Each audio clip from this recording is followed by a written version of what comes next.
በልጅ ኢያሱ ዳቦ ነበር ተራሱ። ኧረ በዘውዲቱ ሬሳ ጎትቱ በተፈሪ አጣው ፍርፋሪ በመለሰ ትዳር ፈረሰ የሰው ዘር በሙሉ ፍቅር ቀነሰ እንደውም በችግር ታመሰ ቦሌ ቡልቡላ መገናኛ ካራ ቁሬ ሶማሌ ተረጨረቃ ቤት እንዳልነበር ፈረሰ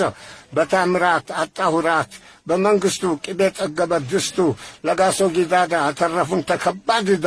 የቀን ቀን ነጣ ውጪ የማታ ዕቃ ውጪ የቀን ቀን ቀበሌ የማታ መቀሌ ምን አይነት ዘመን ነው ዘመነ ወመኔ የሰራኑ ሁሉ ወሰደ ወያኔ ምን አይነት ዘመን ነው ዘመነ ቀብራራ ጆንትራ ተቀምጦ መላጣ ሲመራ ምን አይነት ዘመን ነው ዘመነ ድሪቶ ሴቷ ትቅማለች አህመድ ተጎልቶ አልጋችንን ትኋን ምድራችን ቁንጫ ይኸው በትውልድ አገራችን አጣን መቀመጫ ይላሉ ሀጂ አህመድ ሙቆጫ የዓለም ዋንጫ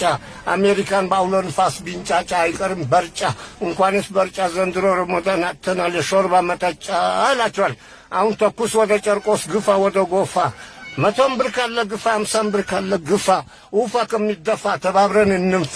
የመጪውን ዓመት በዓል ስሙ ነው አረፋ የሙስሊም ባለበት ቀኛዝማች ሸረፋ ሀብታም አዲሱ ገበያ 2 በሬ ባንዲያ ጣምሮ ሲገፋ አህመድ ሙቆጫ በየጫት ቤት አንገቱ ሊደፋ የዚች ዓለም ኑሮ በጣም አስከፋ የሐሳብ ብዛት እንቅልፌን ጠፋ ዘመድም የለኝ ወንድሜም ከፋ በረደኝ ብሎ አፍንጫውን ነፋ በብርድም በሽታ ሆዴን ተነፋ በአዲስ ጥሩምባ ወደ ሰብር ልንፋ ወጪ በማንከያ ገቢ ባካፋ ድህነት ከኛ ላይ ድራሽ የጠፋ የሚያዳምጥ እንጂ የሚሸልም ጠፋ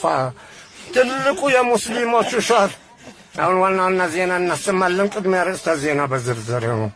በክልል 14 በወረዳ 5 ቀበሌ 18 በረዶና ነፋስ ቀላቅሎ የጣለ ኃይለኛ ዝናብ 150 ብር የተገዛ ቄጠማ በጎርፍ ማጥለቅለቁን እንደዚሁ ለጠላ መደላ ተብሎ በረፍ ላይ ተሰቀሉ 52 አሳዎች ከነዱላቸውን በመብረቅ መደምሰሳቸው አንድ የጠላ ነጋዴ ቃል አቀባይ አስታውቋል። በጉራጌ ዞን በወልቂጤ ከተማ ሻሜታ ወይም ቦርዴ ኃይለኛ የተቅማጥ በሽታ ማስከተሉን ክልል 14 ስጋት ያሳደረው በ01 ነባሪውን ዶክመንት ወር የሌላቸው አሮጊት ሴትዮ በትዋን ምክንያት አልገጥለው መውጣታቸው ታማኝ የዜና ምንጭ አስረድተዋል። በጊዮን ወረዳ ወሊሶ ከተማ ወይዘር ዙበይዳ ሻይ ቤት ውስጥ ዲሞክራሲ ነው ብሎም የቆጮ ጭማቂ እርጎ ነው በማለት ከሚጥሚጣ ጋር አሳምረና ደርድሮ ሲሸጥ የተገኙ ግለሰቦች እያንዳንዳቸው በ5 ዓመት እስራት ተቀጥተዋል። ከፊታችን የሚቀበለው ትልቁን ለኢድ አል አድሃ ወይም የአረፋ በዓል ምክንያት በማድረግ አያላን በብዙ ሺህ የሚቆጠር